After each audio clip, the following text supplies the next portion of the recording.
billahi minash shaitanir rajeem. Bismillahir rahmanir rahim. Assalamu alaikum, viewers of Imam Hussein TV. Welcome to our live show tonight. Anger is the topic. Why is it that at certain moments in life, some people actually regret the mistakes they make? They erupt suddenly. Perhaps a husband may get upset at his wife in an angry moment. A wife may get upset at her husband. Children may get upset. Parents may get upset at their children. Youth are running wild. Hormones are playing about. Excuses are being made. Let's discuss this in detail some of. Also, we find that at random moments in life, in society, road rage erupts. And then we also progress, we calm down. But at times, we progress and then we get upset again. Let's look at the Quran, a key ayat. Those who spend benevolently in ease as well as in straightness, and those who restrain their anger and pardon men, and Allah loves the doers of good to others. With that in mind, I'd like to welcome Dr. Ammar Nakshawani. Assalamu alaikum, Dr. Ammar Nakshawani. Wa alaikum assalam wa rahmatullah. It's a privilege once again to have you on this live show tonight. Thank you so much. And we are going to be examining the topic of anger. With the hope that we don't get angry with each other by the end of the show. Inshallah. I also do urge, just before I do pose the questions to Dr. Ammar Nakshawani, to call in. The telephone number is 07939 917 163. We also have a campaign with Ziyarat Ashura, and I do urge also people to read Ziyarat Ashura in the holy name of Imam Zaman al-Islam and the infallible Ahlul Bayt alayhim salam, to get rid of the afflictions that we are suffering today, specifically in the news that what we're hearing around the world. But without further ado, let's turn back to the main topic tonight, which is anger. Dr. Ammar, is it fair to say that the power of anger is central to the human identity in Islamic ethics, as it were? I think it's a fantastic question to begin this discussion. And I'm really happy that you've talked about the human identity, because I think in the world today, there is a need for us to try and understand, especially as Muslims, how do we define the human being? Right. And what exactly do we mean by the human identity? Are we purely material, biological beings? Is there an immaterial aspect to us? Is there a relationship between our material and immaterial? How does that relate to the cosmos, the universe, the pre-eternal realm, which is discussed Quranically? And therefore, when you're coming to look at human identity in Islam, you'll find that the nafs is pivotal. Right. So when you're talking about the soul of the human being, this is pivotal in Islamic thought. Your role or your aim in life is to try and purify your soul. Yeah. But you recognize that your soul is made up of these faculties. And these faculties are constantly fighting each other. And one of them is the power of anger. One of four.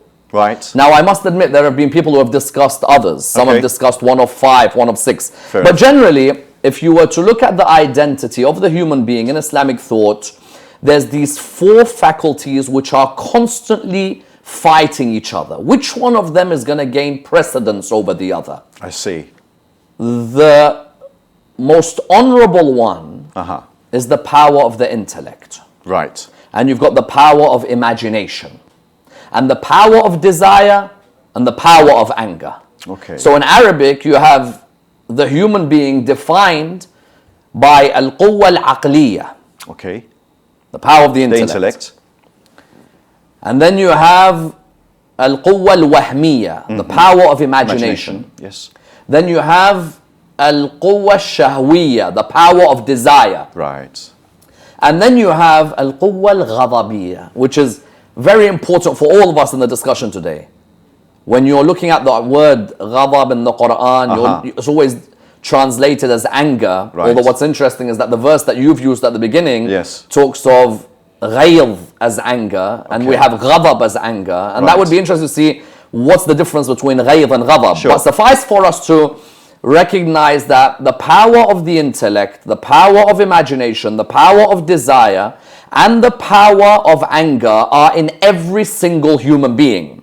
So when you're seeing people today trying to define human being, Islam has already defined that as a human being, you've got these four powers. Now, these four powers are one, if you're going to put it figuratively, fighting each other for precedence. Okay. Who's going to be number one? Right. And if you look at the human being generally in the world today, you'll find some whose power of desire has overcome the power of intellect. Sure. Others whose power of anger at times has overcome their power of intellect.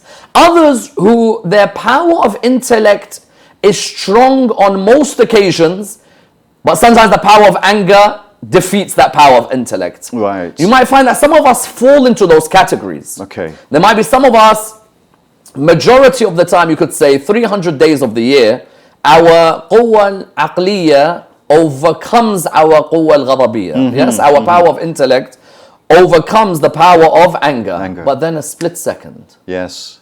Yes. And in that split second, you'll see al-quwwa al-ghadabiyya overcomes al-quwwa al-aqliya.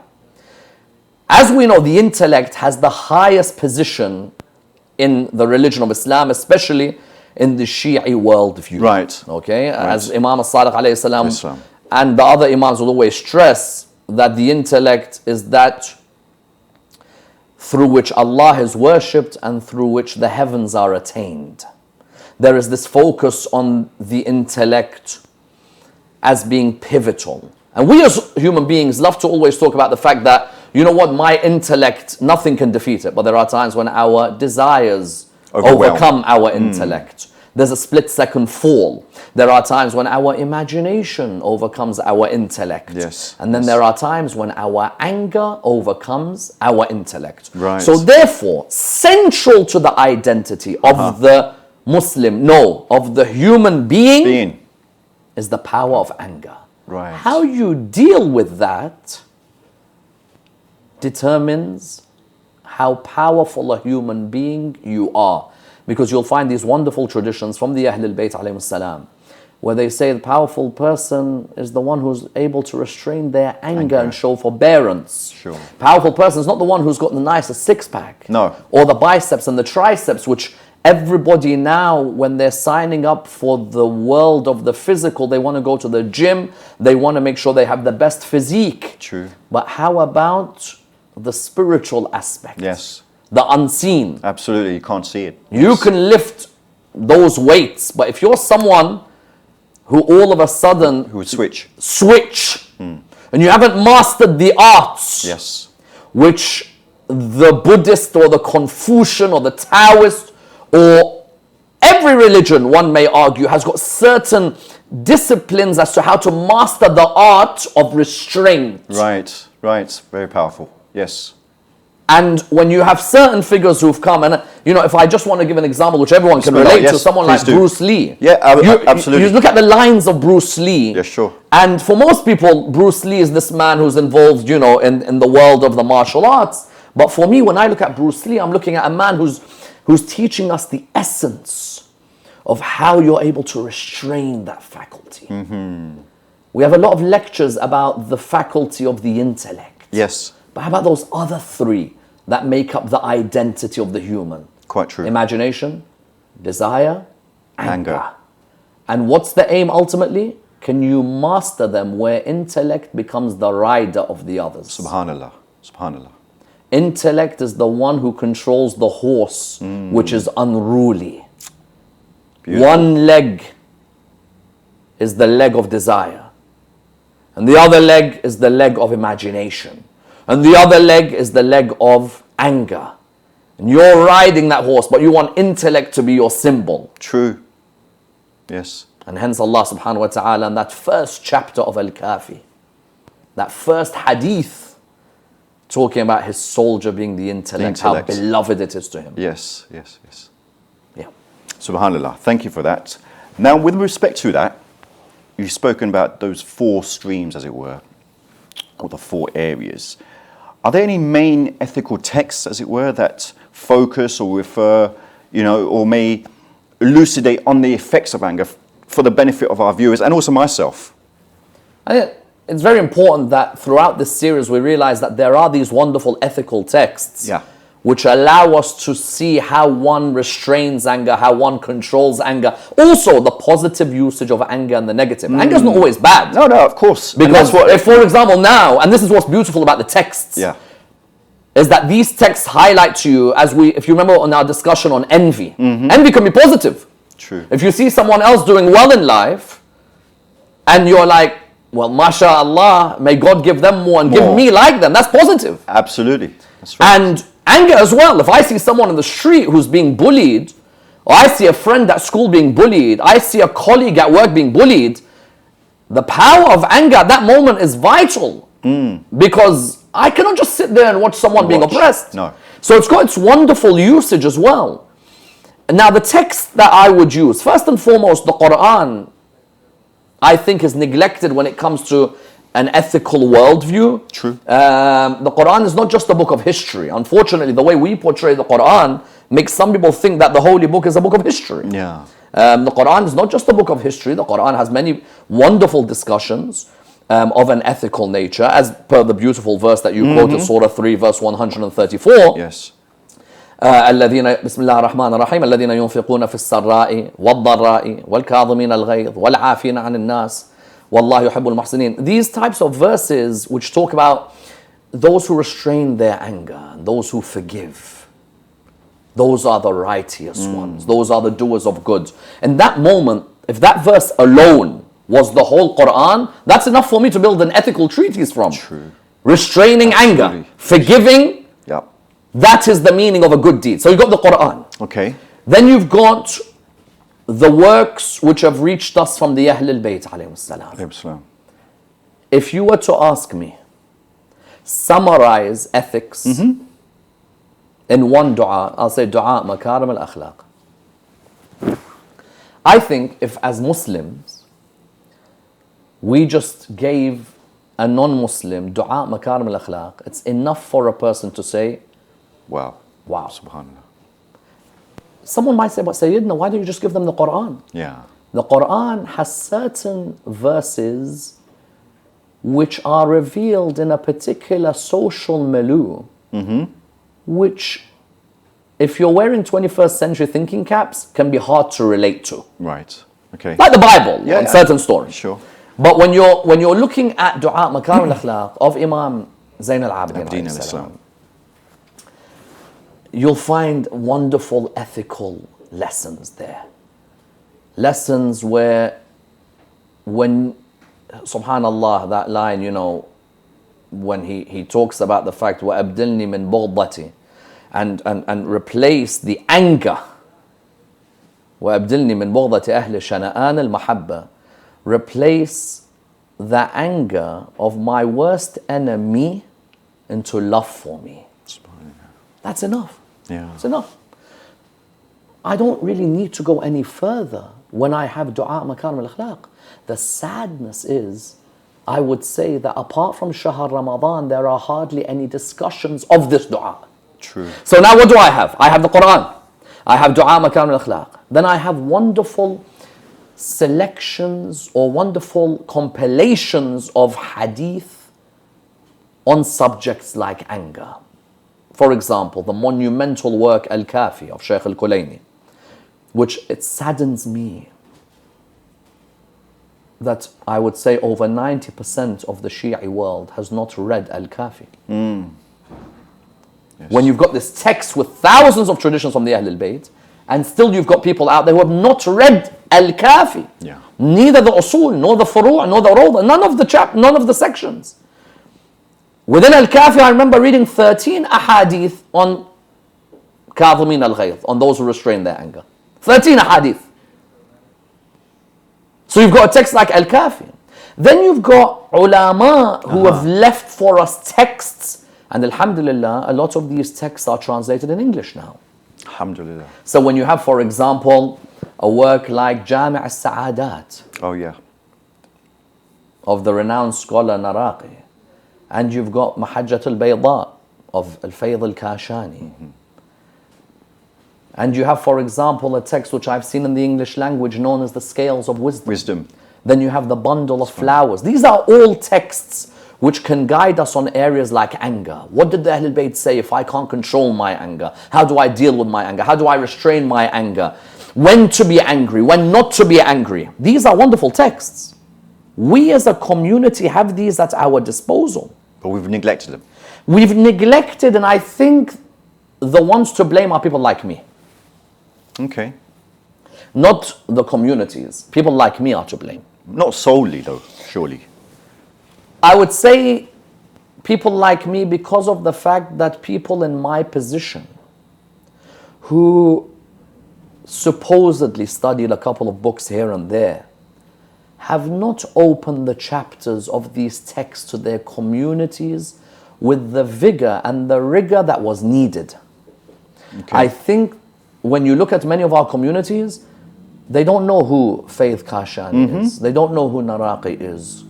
They don't know the importance of these ethical texts, let alone As-Sahifa Sajjadiyya, Nahj al-Balagha, which are wonderful texts even when you want to see ethical discussions. Yes. But generally the ones I've quoted are the ones we need to have a bigger relationship with. Inshallah, okay, thank you. Now, in the actual context of Islam, and if I can actually add that further, and put it out there for society as a whole, is it realistic to people, for people not to be angry? After all, they're vulnerable. I don't think it's realistic to imagine that people won't be angry. I think where Islam comes in is how do you restrain it? You've talked about the combat of the self, as it were, in a nutshell. Yeah. So, what would you actually prescribe that these teachings, the Holy Quran, these books, these texts, as it were, and also society at whole, just being a nice person would actually reduce or envision in a person that he or she should actually observe what he or she is going to be doing in the next few moments? Well, we constantly have to be in a world of muraqaba and muhasaba. Yeah. Where we have to constantly be looking at ourselves in the mirror and asking ourselves, why did I become angry like that? What caused that anger? How do I prevent? This is the How do I prevent? Where religion comes in, religion's not telling you, we expect you to be a robot for 50 years on this earth. You're going to get angry. Yeah. Aristotle summarized it with one passage. Anybody can become angry. Anybody can be angry. It's easy to be angry. Yes. But it's not easy to be angry with the right person, right time, right degree, right way. That's not easy. Anybody can be angry. But to become angry with the right person, sometimes we do dhulm on the person we've been angry with. In the right way, sometimes it's okay to be angry, but why did you have to take it out that way? Yes. To the right degree, you went a bit too far. You maybe could have held back a little bit. Right purpose. And the right, all of these, it's not easy. And that's where religion comes to play. Religion's not telling you that you can never be angry. Allah subhanahu wa ta'ala creates you with a faculty and then says you can't. That's like Allah subhanahu wa ta'ala has created me with the faculty of desire, but says I can't get married. Yeah, and you can't desire, yeah. Hold on, you created me with a faculty called desire. And then with al-quwwa shahwiyya, you don't allow me to get married.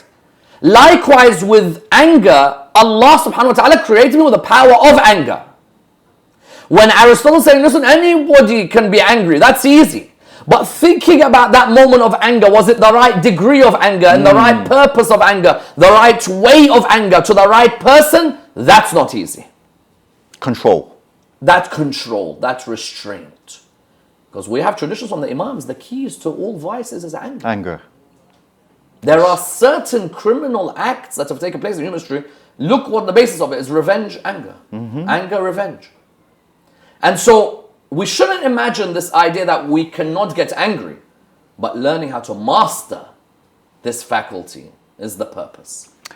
In my brief introduction, I mentioned at times when people get angry? A husband may get angry at his wife, a wife may get upset with her husband, children, vice versa, road rage in society, mood swings perhaps, are there any methods that should be used to restrain one's anger? With that in mind, and this is for all the viewers, myself and everyone at large, young and old. Anger is always compared to a fire. And you don't want that fire to get bigger, because then it becomes destructive, okay? What do you do to a fire to ensure that it doesn't go out of control? You extinguish it. Extinguish it, yes. You make sure that there's some water. Yeah. And that's why the first method of restraint, practically, is to go and do wudu at that time, where you're feeling the anger overcoming you. Okay. Go do wudu. Okay. Literally. Right. Imam Ali ibn Abi Talib says that a person should go and do wudu at that moment. It's as if that wudu has this very calming effect on us as human beings. Why God chose the face to be washed and only the elbow to the hands. And, for example, the head and the feet, there's a wisdom which is hidden there. Yeah. But when Imam Ali ibn Abi Talib tells you that, listen, when you're angry, that's why sometimes when you've got a discussion between two people and it explodes, you'll find the Mawlana who might be sitting there and say, listen, go to the bathroom, do wudu, come back. Because wudu truly is seen as one of the methods of restraint. The great scholar Al-Hurr Al-Amili, as you know, the author of Wasa'il al-Shia, Al-Hurr Al-Amili used to stress that at the moment when you're angry, dhikr becomes wajib. Okay. Subhanallah, astaghfirullah, salawat. At that moment, dhikr, he doesn't say mustahab. Concluding from the traditions of Ahl al-Bayt, dhikr and this constant remembrance of Allah subhanahu wa ta'ala in different forms becomes obligatory. How many times when someone gets angry, you hear them say, Salli ala nabi? Oh, yes, absolutely. You hear this? When a person's getting angry, yes, and you hear them say, Sayyidina Salli ala nabi. You might hear Shaykhna Salli ala nabi. You might say, Habiba Salli ala nabi. Why is there this point about Salli ala nabi, Allahumma salli ala Muhammad wa ali Muhammad? Why? Because that dhikr becomes wajib at that moment, especially for a central point, and that is, would Ahl al-Bayt alayhim salam be proud of my behavior at this moment? You see, I've told you about dhikr and I've told you about wudu. Some say walk away, some say stand up at that moment. Stand up, yes, sit down as well. Sit down as well. These we see generally. You don't have to be Muslim. You see generally people, someone says to you, listen, take a break, sit down, and let's discuss this. But I think that dhikr of, for example, salawat, is a reminder to the incidents you've heard in lectures where Ahl al-Bayt alayhim salam, where there are moments you'd think that they should be angry and they restrained their anger. Or they were angry but for a higher purpose. Okay. Some of the things we've got angry over. Petty. I'm one of them. Some of the things, your football team's lost. You don't want to speak to anyone. You don't even want to look at someone's face. So, you're looking at this and you're finding that dhikr, you're finding things like wudu, but you're also finding ultimately a reflection on God and the Ahl al-Bayt and what they set for us as a standard. Okay. We've just got a few minutes before we take a break. The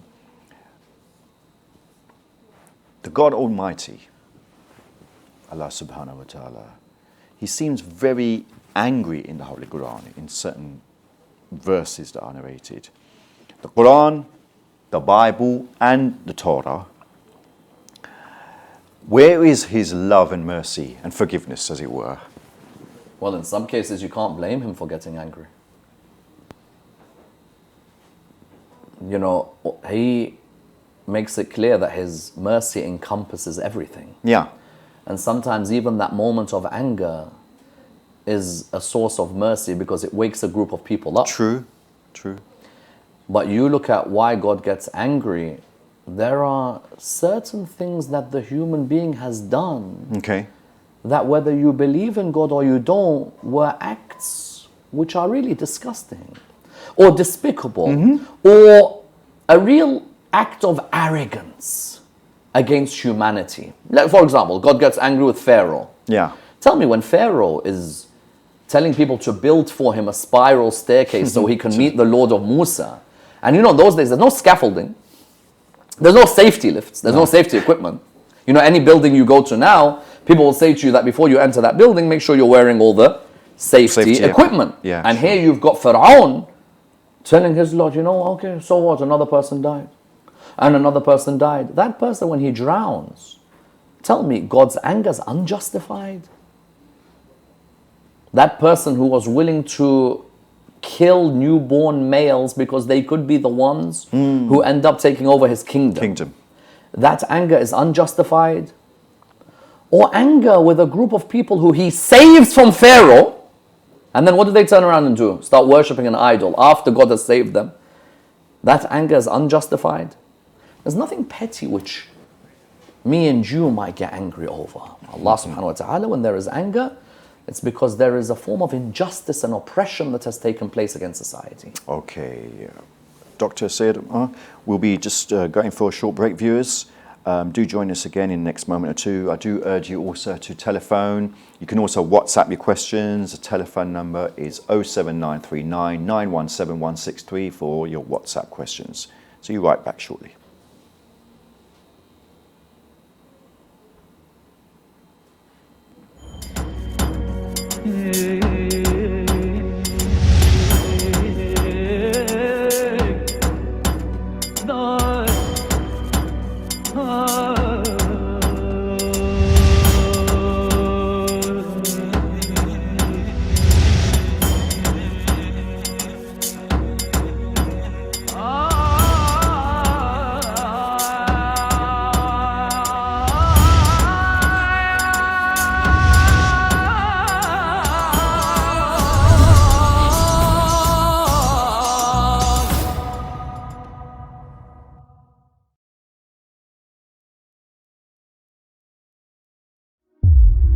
Assalamu alaikum, this is Hussein from London. You're very blessed to be in the holy land of Karbala. Please pray for us and pray for everyone who do wish to go. Assalamu alaikum, brother. I want to pay my respects to Imam Hussein and Maula Abbas from my parents, and I would like you to recite salam and ziyarah for Imam Hussein and Maula Abbas on my behalf. السلام عليك يا ابن الحسين وأولاد الحسين وأصحاب الحسين وأنصار الحسين لبيك يا حسين لبيك يا غازي السلام عليكم ورحمة الله وبركاته. وعلى علي بن الحسين وعلى أولاد الحسين وعلى أصحاب الحسين.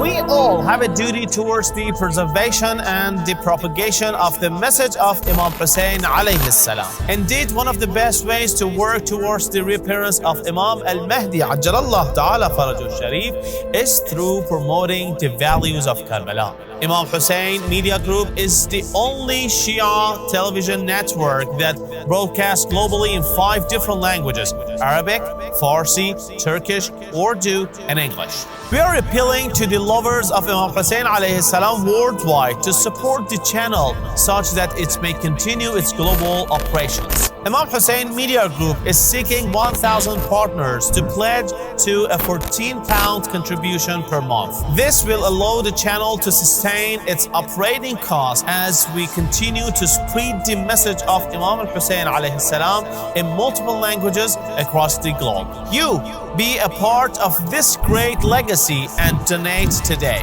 You can pledge in 2 ways. www.imamhussein3.tv/donate will take you direct to our donation page where you can pledge monthly. Or you can call or WhatsApp us on 0044 793 9917163. Imam Hussein TV, your gateway to Karbala.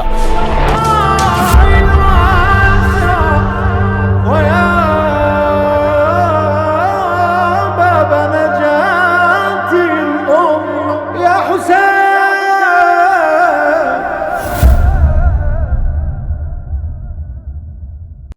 Bro, I don't even know if it's halal or haram. Bro, you know I'm trying to ask my parents about this stuff. Bro, do I look like a scholar to you? There's stuff that I don't even know about.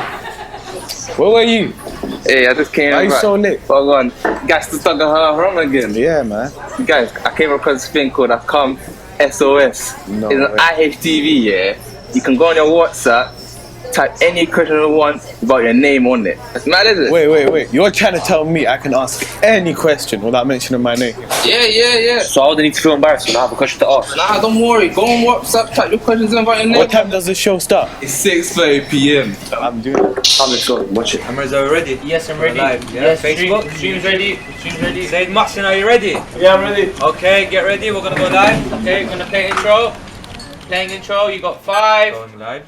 4, 3, 2, 1. Crane, you are live. Cue.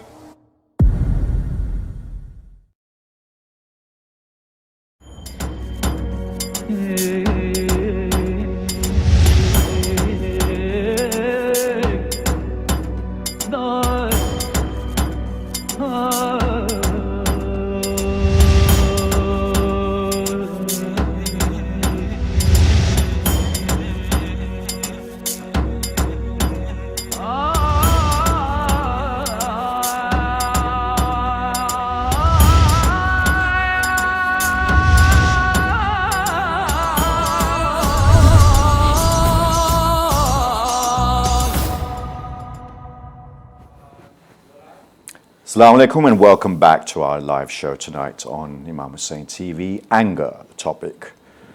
Dr. Sayyid Ammar, Nakshawani, assalamu alaikum. Alaykum assalam wa rahmatullah. Just prior to the break, just to bridge the next point now, you were mentioning about the point where, Allah is getting angry in certain places in the Holy Quran, and, is there is there love, is there true mercy and forgiveness? So with that in mind and continuing that, there's a particular verse in the Holy Quran where God, Allah subhanahu wa ta'ala, punishes Yunus alayhi salam, Jonah, the prophet.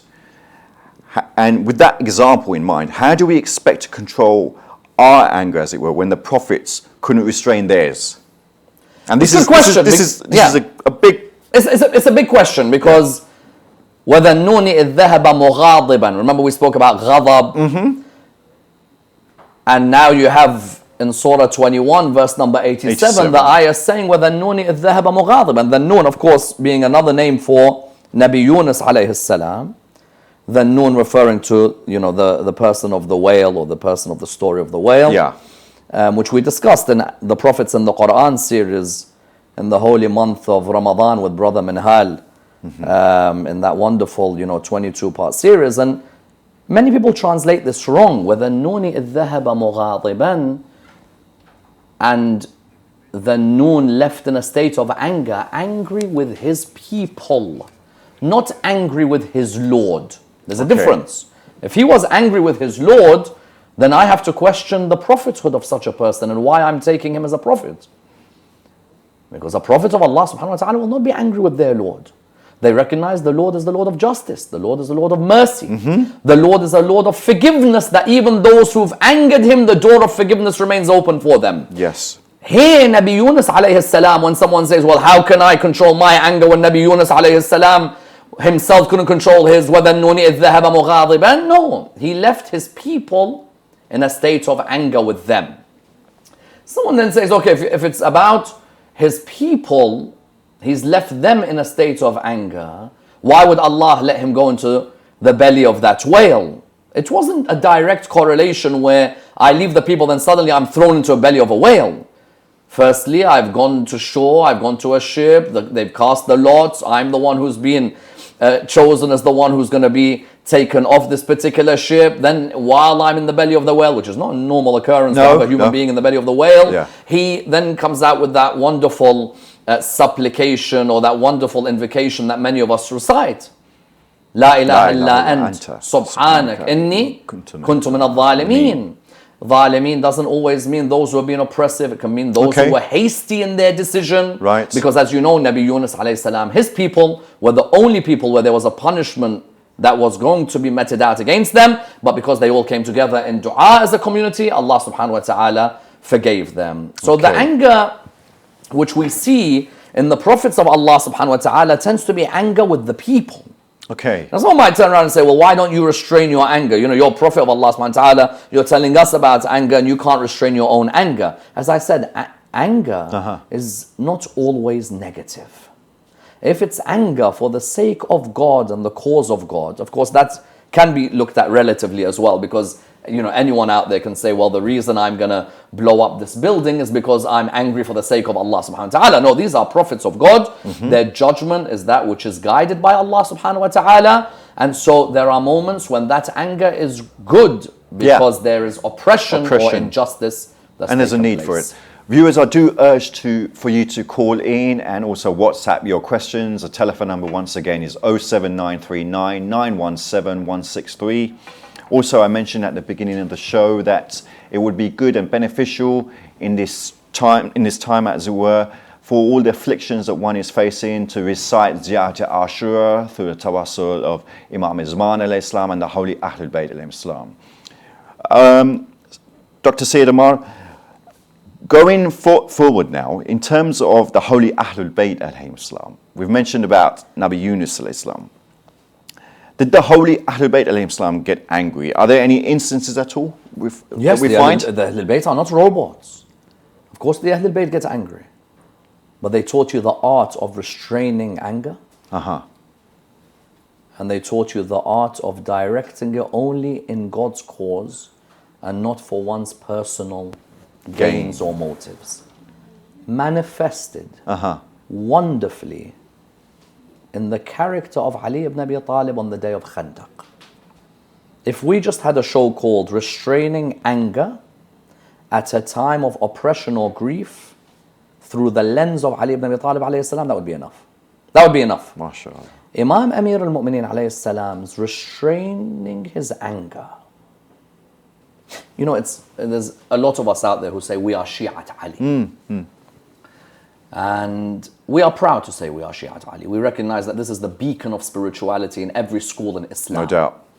You know, but to be a Shia of Ali isn't simply saying that I love him. It's being able to restrain one's anger when insulted. Not easy. You see, I am trying to be a Shi'i. Sitting in front of you, Ammar, I'm trying to be. The decision of whether I am a Shia or a Shi'i of the path of the Ahlul Bayt, that's with Allah subhanahu wa ta'ala. I don't know if I am. I could be miles away. Only Allah knows. There's certain traits that define a person who's understood Al-Muhammad, salawatullah wa salamu alayhima. And one of them is to witness on that day of Khandaq.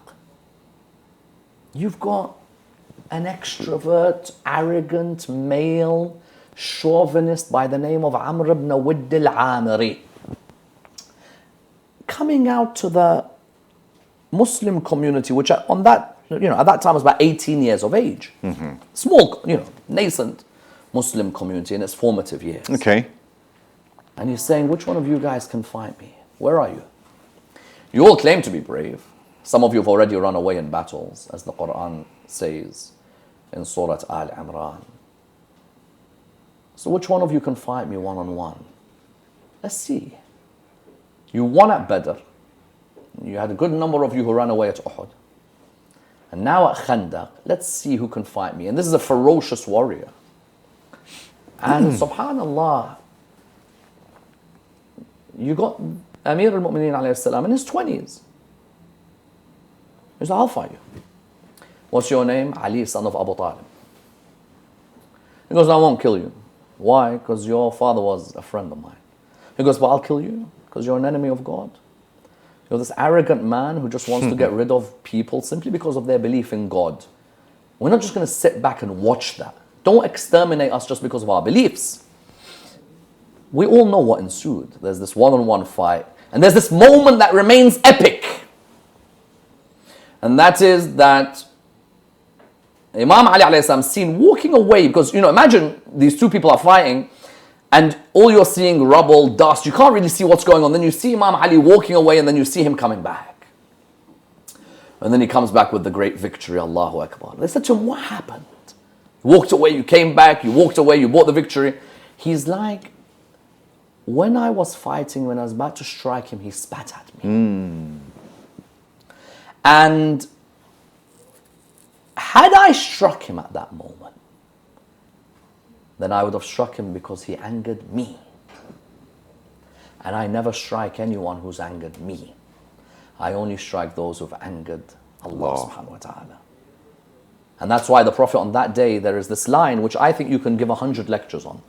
The whole of Iman fights the whole of Kufr. If you want to see the embodiment of Iman in one human being, it's Ali ibn Abi Talib on that day. You will never, ever, ever witness the power of the intellect tame the power of anger with the smoothness of Ali ibn Abi Talib. And that's what Khandaq's about. And that's why whenever people ask me, what's your favorite hadith on anger? I was just going to mention, yes, I was going to inquire. Imam Ali ibn Abi Talib, don't make promises when you're happy. Don't make decisions when you're angry. Don't make promises when you're happy. There are people, when they're in a really good mood, Habibi, you know what, I'm going to buy you a meal, I'm going to take you on holiday. When they're in a good mood, how much charity donation is needed? You know what, I'll give this much. The mood goes down, the donation goes down, the mood goes down, the donations disappeared. Don't make promises when you're happy. Don't make decisions when you're angry. Right. I've been there, and it's the worst moment, because I wish I had read this hadith of Imam Ali when I was in my teens. Because there are decisions that you make when you're angry, and he said to you, don't make decisions when you're angry. Biggest mistake you can make. The man himself is the embodiment of how to discipline the self. Yeah. Say now we have two questions. My partner easily gets angry. How can she get more patience? And the caller wants to bless you. So that's the first question. And the next one, obviously, I'll read out. If you're giving her a headache, then she's going to get angry. So maybe the caller has to look at their own behavior. Yes. When they're saying that their wife gets angry quickly, well, maybe you're the one who has to reflect. Are you recognizing the emotional needs of your wife, the physical needs of your wife? Are you playing a major role in the relationship? Are you neglecting your duties? Sometimes we're putting blame on the other person's anger. We should reflect on our behaviors as well. But in terms of the sister, if the sister really is the type who gets angry quickly, as I said, a reflection on the characters of Ahlul Bayt alayhim salam, a reflection. Why is Imam Musa al-Kadhim called al-Kadhim? Why is there that title? Al-Kadhim is to restrain.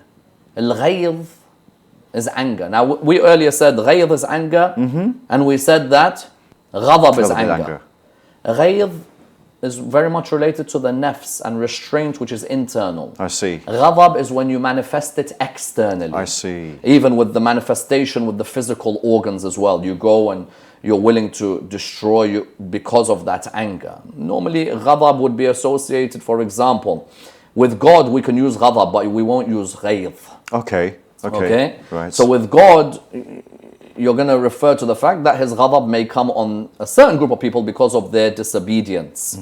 But you won't mention the word ghayth. Whereas ghayth will apply with the human being because it's very much related to the nafs. Ghadab can apply to the human. That also can manifest it on physical. But a person should reflect on how Ahlul Bayt restrain their anger. A bit more dhikr. Humility as well, forbearance, make 70 excuses. These are all fundamental. Okay, next question, Dr. Sayyid Ammar. Salam. Dr. Ammar mentions many solutions to problems. It's not quite relevant to the show, but I think it's quite pertinent.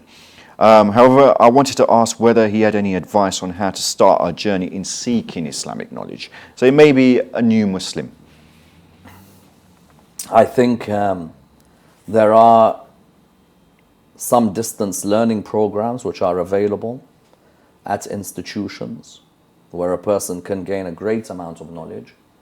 Try and register for those. I think those are brilliant.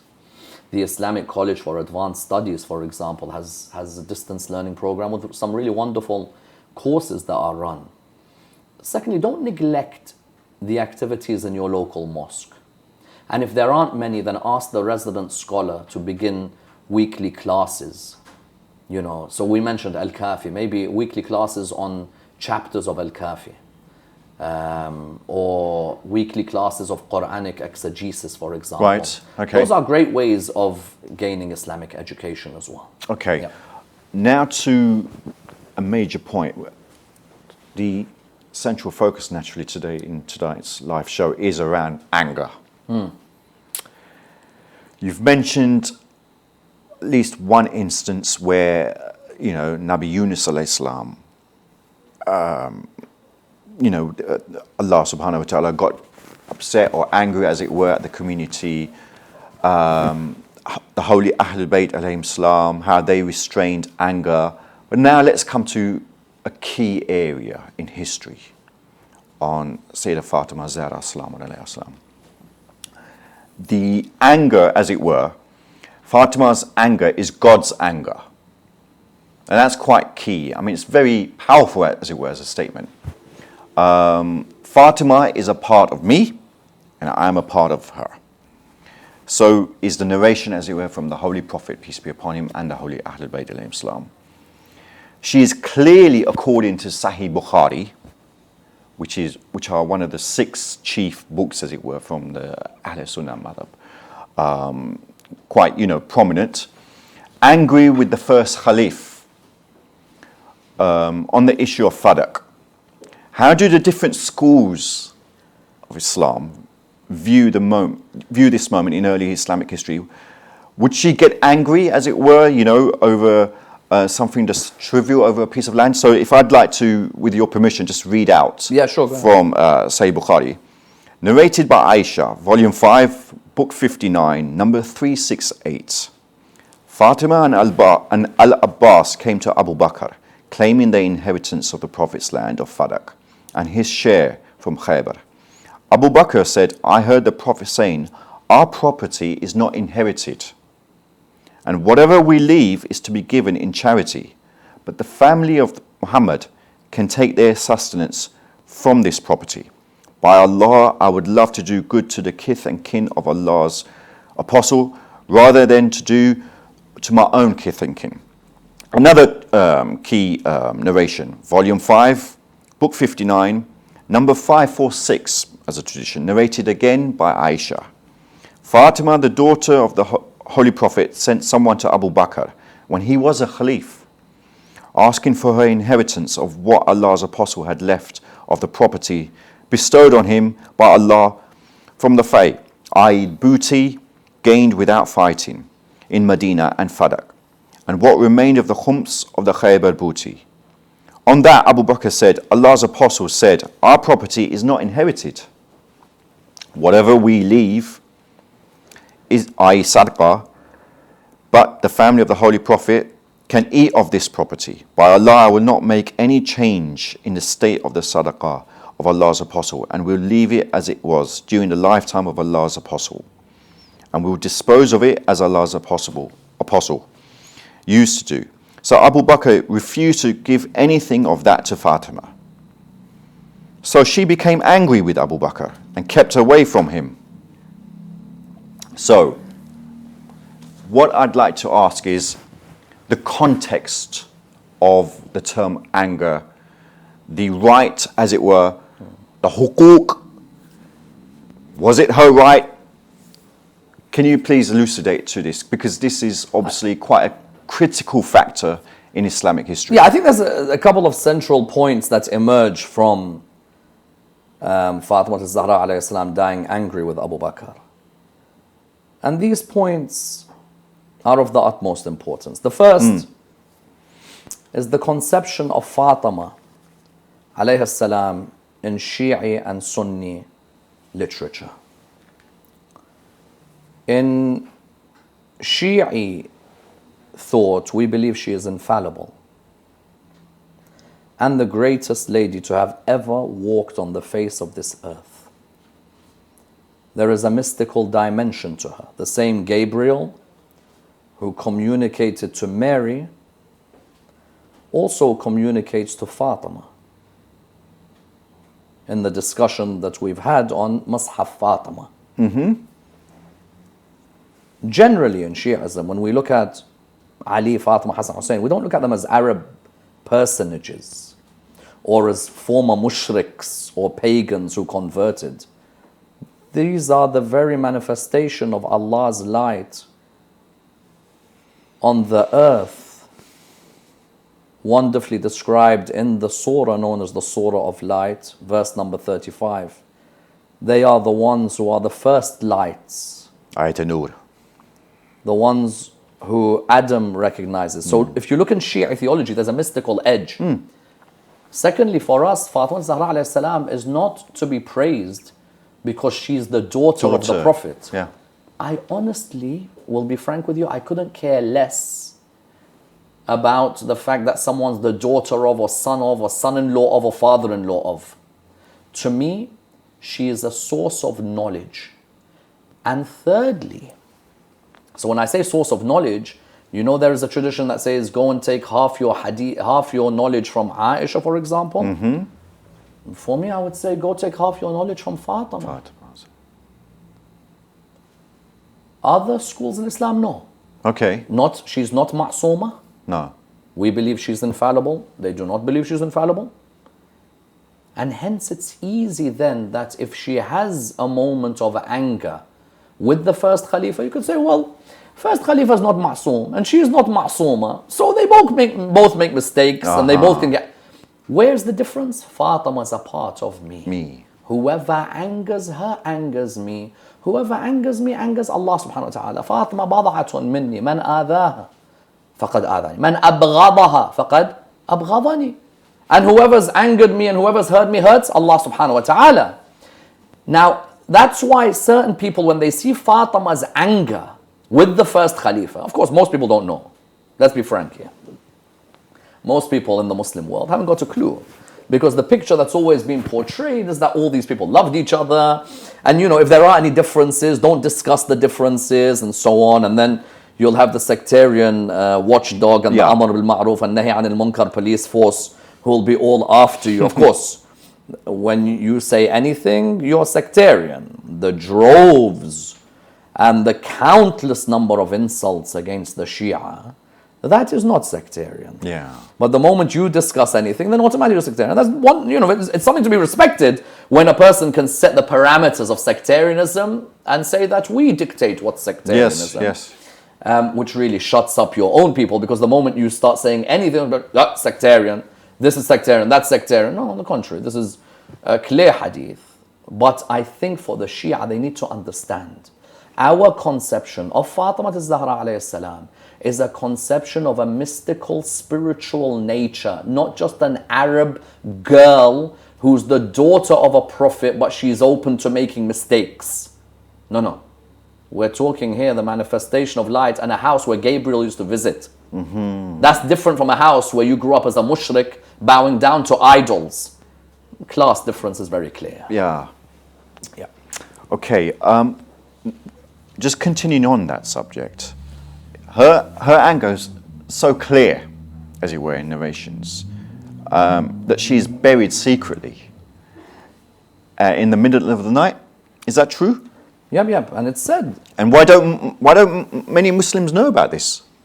Is it neglect? Is it that they're because for them Fatima is just the daughter of Muhammad. There's nothing more. One of the four great women of of paradise. But there is not real that significance given in the way that we give the significance. Okay. Dr. Sayyid Ammar, I respect you a lot. Okay, but there's something that I need to ask you, as it were, on this live show of anger. We're all human. We're not masoom, as it were. There is absolutely no comparison to those 14 masumeen, alayhim salam. So I don't mean to be rude, as it were, for my next question that I ask you, as it were. And it is quite central, as I mentioned. You're talking about anger, okay? Off the stage, off the pulpit, the mimbar, as it were, where you've delivered your lectures over 10 to 20 years, perhaps. You're one of the most laid-back guys, as it were. Just man to man is word that I know. But you've had your moments as well, as it were. You know, when perhaps the fuse has gone. Yeah. Okay. There's a moment. Correct me if I'm wrong. When a child moved you, as it were, famously, as it were. And you mentioned, I think, from the majlis or in the majlis or the mehfil, for the child to sit down. So people have often looked at that moment, as it were, for you to sort of set that example. What's the point of being so calm off stage, but when you could also easily have erupted, or you have erupted, or have you felt that you could have dealt better with that episode? Can you recall that moment? But why are you asking me personal questions like that? Yeah. I don't understand. What you're trying to do when you're asking me such personal questions? No, only joking. I'm sure that you might have felt a little tension there. I'm only joking. When you're looking at the human being, it's not about your perfections, it's about your imperfections. And how you recover from your imperfections. And that was clearly an imperfection on my part. That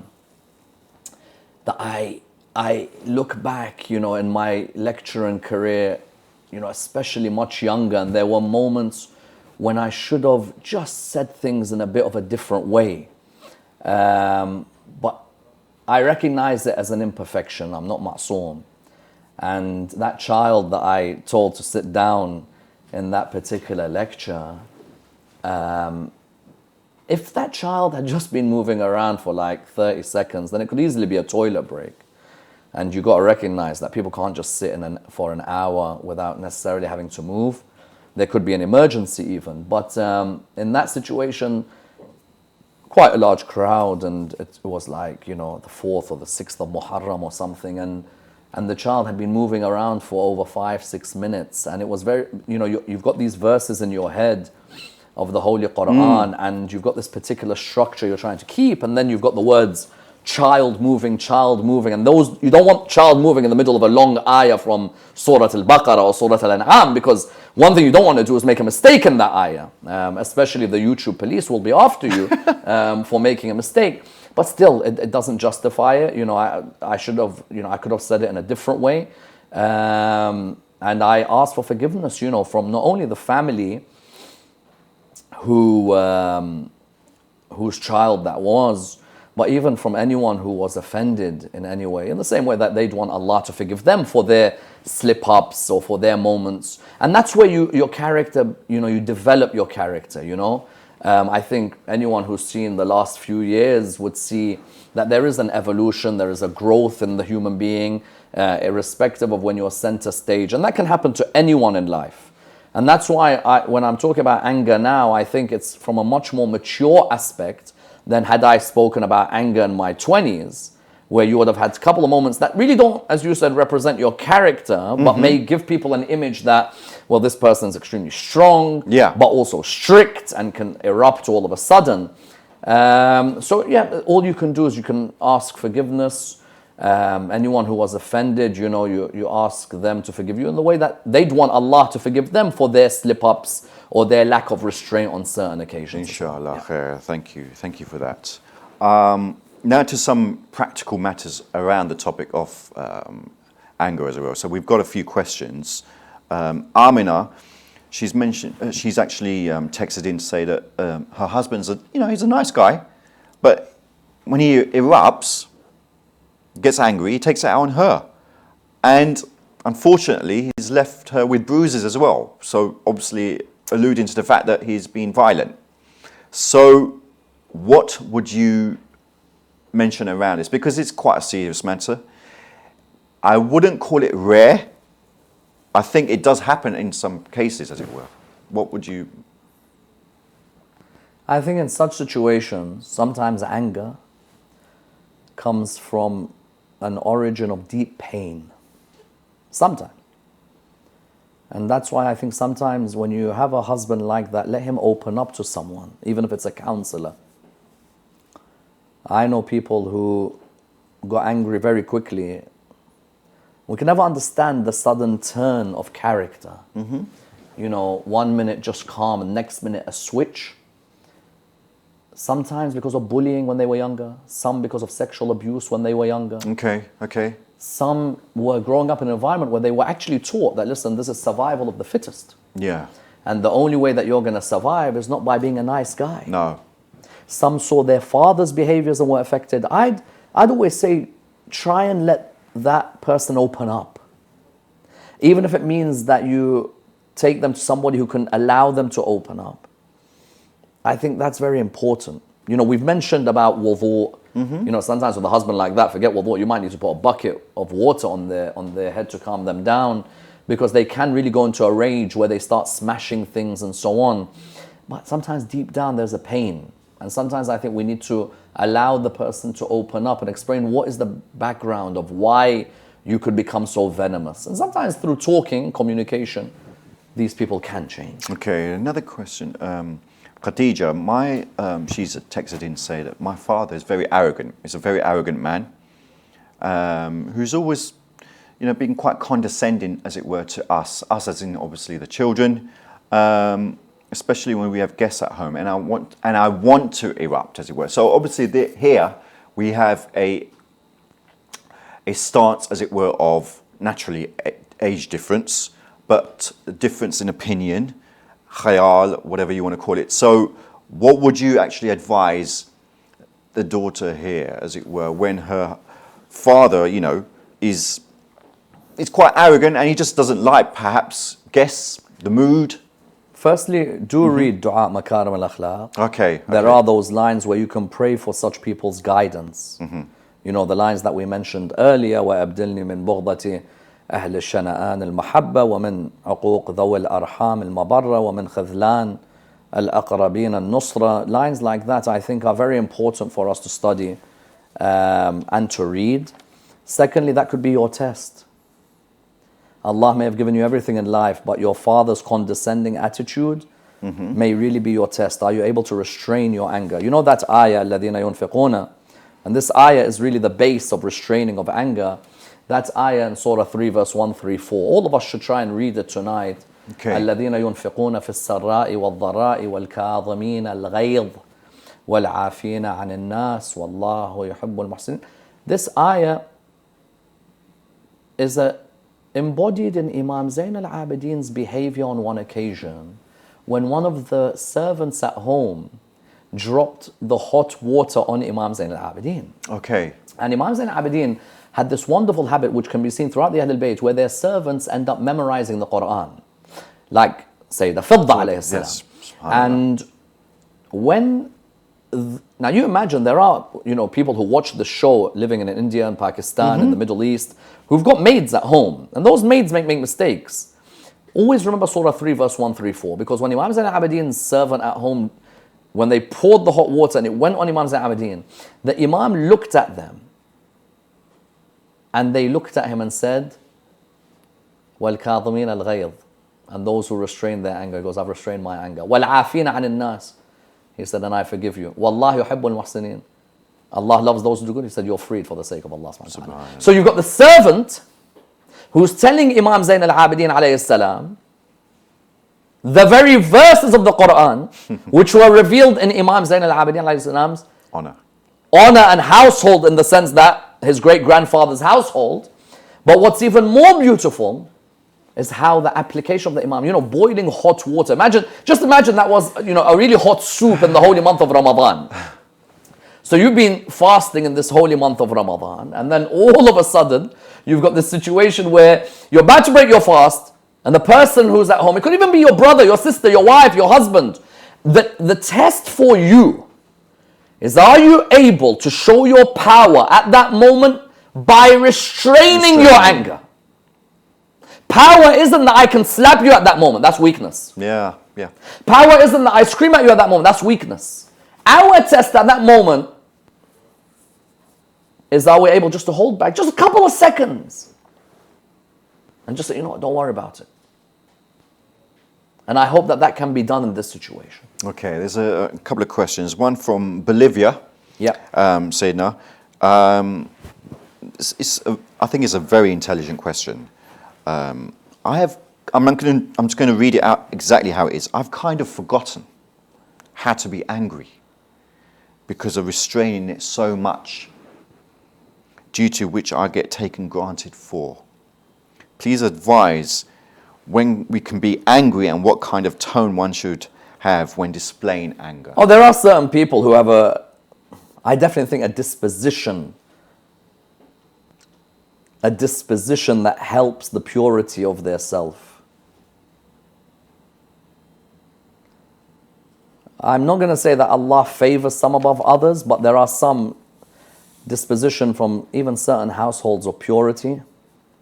Even the food that their mothers ate when they were pregnant with them, the du'as their mothers read, all that 9 months in the womb, believe you me, has an effect, a little effect on your disposition.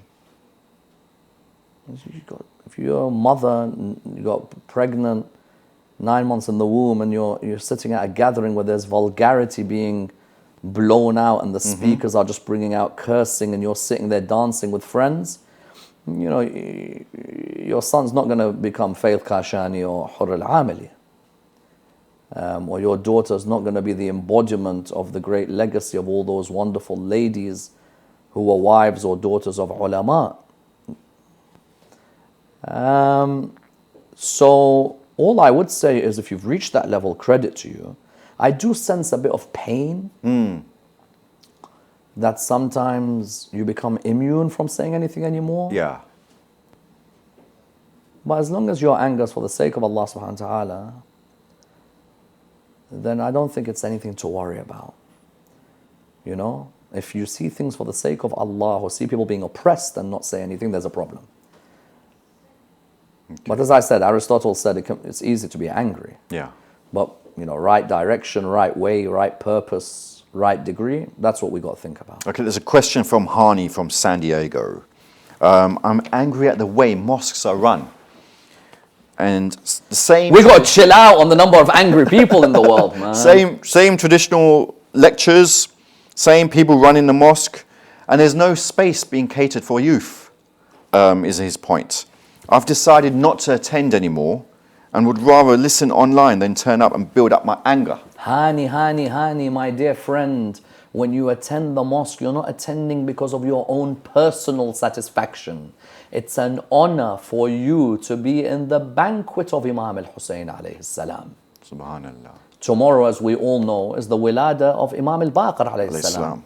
And I ask all the viewers out there, when you've got your friend's daughters or your friend's son or your friend's birthday party, so many of our people will attend and get ready and get the gifts ready and get the present ready and make sure you attend, and did you get the invite, and it's at this time. I ask them all tomorrow, Imam al-Baqir alayhi salam, where are you going to go? Some will say, well, Sayyidina, you know, in my local mosque, there isn't necessarily a great speaker or famous lecturer or whatever. It's not about that. First and foremost, if there isn't, you've got to ask yourself, well, why aren't you the one booking them? Why aren't you involved? Why aren't you in that committee? Either you've sat back and watched the committee stay in a particular position for years and not done anything about it, or you've not aired your grievances, or you're not in the position you should be, where you should be having an effect. And so when I'm seeing people out there who are complaining about their mosque, first and foremost, we don't go to the mosque on a Thursday night depending on whether we feel like it or whether the speaker is a known or a great speaker. You go because you've got a chance to be in a banquet with Muhammad and al-Muhammad, salawatullah wa salamu alayhima, and the angels of Allah subhanahu wa ta'ala, and to listen to Dua Kumail and Ziyarat Ashura and Ziyarat Warith and a remembrance of Abul Fadl and Ali al-Akbar. First and foremost, you never give up on your mosque. You don't turn around and say, I give up on my mosque. Okay. I'm not going to say that every mosque is necessarily run in perfection. Yeah. But don't forget that those people have tried. You try and put your input as well. True. But for a person to say that I will not go to the wilada of Imam al-Baqir alayhi salam tomorrow. Look, it's a Tuesday night tomorrow. It's not Friday night, Saturday night. Friday night, Saturday night, every Tom, Dick and Harry could go to the mosque. It's not Muharram. Muharram, you see anyone who's everyone come to the mosque. It's a miracle of Aba Abdullah. Shahr Ramadan, everyone turns up to the mosque. Tuesday, wet, windy night. It's February. Unless you're in certain parts of the west coast of America, or you're in certain parts of the Middle East or Africa, it's a wet, windy Tuesday night. Yeah. The kids have school the next day. True understanding of wilayah is when you put the saints and the guardians of Allah's message and the love for them ahead of your own priorities, ahead of your own responsibilities. Don't ever turn around and say, but I've given up on my mosque. It's a nice challenge. Welcome the challenge. Work on seeing how you can change things. I think a big litmus test, as I always say, you turn up for Abu al-Fadl al-Abbas, you turn up for Imam Hussein, that's nothing special. Well done. Turn up for Imam al-Baqir on a Tuesday, wet, windy night and listen to a lecture on the man who taught you and who ensured that the crystallization of Shia theology and thought emerged. That's when you recognize wilayah and the true meaning of walaya as well. Subhanallah, subhanallah. Thank you for that. There's a question from India. Yeah. Bangalore. Abid. Brother Abid, he feels angry with God. And he doesn't like revealing this publicly. But he lost his nephew in a tragic flood. Yeah. And I can't but blame it on God, and now even feel like saying that I don't believe in God. So there's a degree of vulnerability there, as it were, perhaps being harsh, losing faith and iman. What would you say, Professor Ammar? Well, may God bless that child's soul, first and Inshallah. foremost. And God will bless that child's Inshallah. soul. That's a ma'soom child who goes straight to Jannah. It's the world of cause and effect. And you're going to win some, you're going to lose some. That's the reality of this world. And we have tests. Imam Ali alayhi salam says, don't say to God, don't test me, for you will all be tested. Rather say, Ya Allah, don't test me with that which shakes my faith in you. Okay. All I can say to Brother Abid is, look, if you were to write down how many things God's given and how many He took away, you'll always realize that He's given you more than He's taken away. Imam al-Hadi alayhi salam, on one occasion, there was a person who said, I was going to go and complain to Ali al-Hadi about my life and where is God? He goes, when I knocked at the door, Imam al-Hadi opened the door. Have you come to thank Allah for what He's given you? Have you come to thank Him for this over this, for that over that? When we literally think of the blessings Allah has given us, we can never enumerate them. No. And those areas such as the loss of a child, sometimes that child is to be recognized as a gift, and when the owner of that gift wants to take it back, then it goes back to that owner. And it's a real test of faith, I cannot deny that. But there were greater people than me and you who saw an arrow in their baby's neck. Yeah. And they recognized that, you know what, we'll all come together on a day of justice. Allah subhanahu wa ta'ala does not oppress even an iota. But in this world that we live in, there could be a number of reasons. When I heard about that family in Australia, in Sydney, family walking on the street, a drunk driver comes and kills a couple of their children. Person can turn around and say, why God? But then God always said, don't let alcohol become a norm in society. Otherwise these things will happen. So sometimes we're blaming the creator and we forget the creation and their faults. Okay, Sayyidina, do you actually think that the youth are affected more, as it were? I mean, again, in my brief introduction, I mentioned about, examples such as road rage, hormones flying, people getting angry, gangs now in society, lack of education, lack of facilities. And this isn't just for Muslims, this is at large, as it were, on a macro level. Do you think, that they're affected with or diagnosed with anger issues? Our youth. Yeah. Yeah. And this is everywhere. Well, I think if you're looking at observational psychology, right, the fact that there are youth out there who are playing video games which are, teaching them that, road rage and get out of the car and kill this person. And these guys are like zombies the way they play some of these. Wallah, like zombies. And they won't interconnect, تعاون على البر والتقوى. You know, there's none of let's come together on righteousness and God consciousness. It's, listen, let's come together wherever you are in the world. Let's play this game where we kill whoever gets in our way, and anyone who thinks that they're going to defeat us, shoot them. And if you have to go in a car and throw someone out, do it.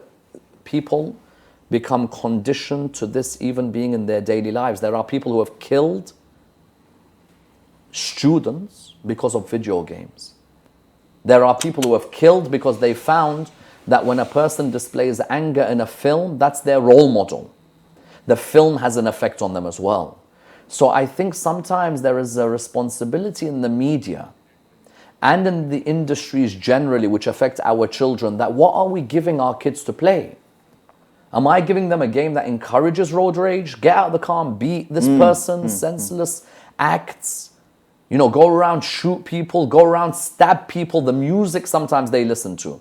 So when there are youths who are diagnosed with anger issues, not only do we as people of the community need to do more to allow them to open up and speak about it, but I think generally in society, the way we're developing some of the youth in this generation, we're not allowing them to observe that which is in accordance with nature.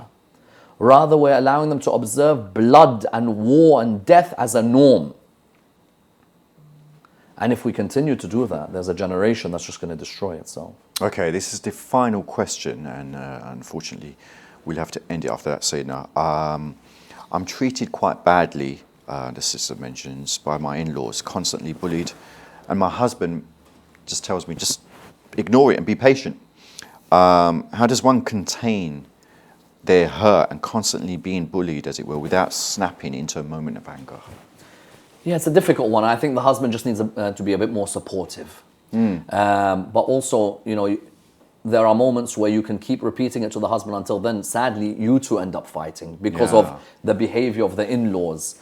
We don't want that to happen. Right. I think a quiet word with the husband and a husband having a quiet word with his parents in the right moment. As I said, Aristotle said the right degree, the right way, the right purpose, the right moment. All of these, that is the test. Okay. And that's the test for all of us. How can we exhibit that moment where anger is used positively, but in the right way and at the right time?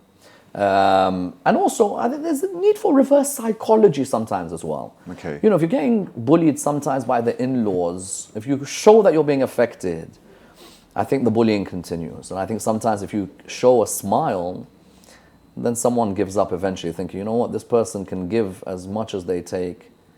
And sometimes, you know, that can have an effect. It's sad. It really is sad when I hear that certain ladies are literally bullied by their in-laws for different reasons. But the husband has to show a bit more support. Yeah. Okay, with that in mind, we've come to an end, and just the last, it's not a question, but someone's texted in saying that, you know, must say your suits are sharp. James from London. So clearly you've got I think he's referring to you. I think he's referring to you and nothing to do with me. So viewers, we run out of time, and as I mentioned at the beginning of the show, in these difficult times with the afflictions that people are facing, societies are facing, you know, it is beneficial to recite Ziyarat Ashura in honor of Imam Zaman al-Islam and the Holy Ahlul Bayt al-Islam, and may that be helpful for each and every one of us. But from Dr. Sayyid Ammar Nakshawani and myself, Muhammad Ali, see you again next time, inshallah. Assalamu alaikum.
duty towards the preservation and the propagation of the message of Imam Hussein alayhi salam. Indeed, one of the best ways to work towards the reappearance of Imam al-Mahdi Ajjalallahu ta'ala Farajul Sharif is through promoting the values of Karbala. Imam Hussein Media Group is the only Shia television network that broadcasts globally in 5 different languages: Arabic, Farsi, Turkish, Urdu, and English. We are appealing to the lovers of Imam Hussein alayhi salam worldwide to support the channel such that it may continue its global operations. Imam Hussein Media Group is seeking 1,000 partners to pledge to a £14 contribution per month. This will allow the channel to sustain its operating costs as we continue to spread the message of Imam Hussein alayhi salam in multiple languages across the globe. You be a part of this great legacy and donate today.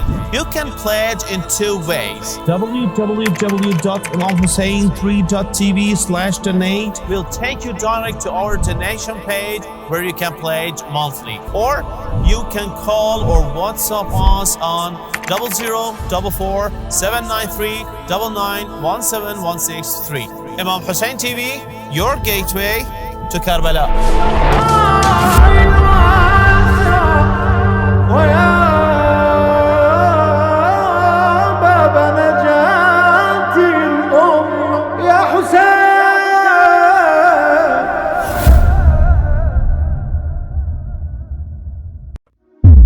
Assalamu alaikum, this is Hussein from London. You're very blessed to be in the holy land of Karbala. Please pray for us and pray for everyone who do wish to go. Assalamu alaikum, brother.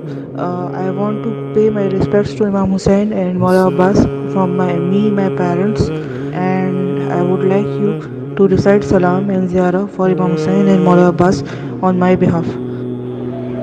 السلام عليك يا ابن الحسين وأولاد الحسين وأصحاب الحسين وأنصار الحسين لبيك يا حسين لبيك يا غازي السلام عليكم ورحمة الله وبركاته وعلى علي بن الحسين وعلى أولاد الحسين وعلى أصحاب الحسين.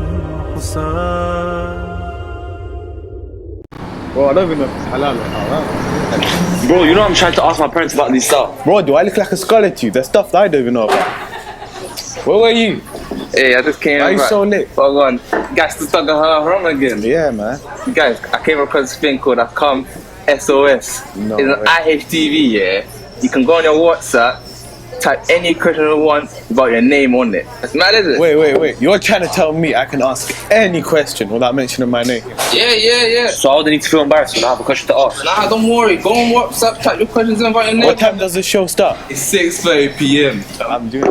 Come, let's go, watch it. Ammar, are you ready? Yes, I'm ready. Live, yeah? Yes, Facebook? stream's ready. Stream's ready. Said Mohsin, are you ready? Yeah, I'm ready. Okay, get ready, we're gonna go live. Okay, we're gonna play intro. Playing intro. You got 5, Going live. 4, 3, 2, 1. Ukraine, you are live. Cue. Bro, I don't even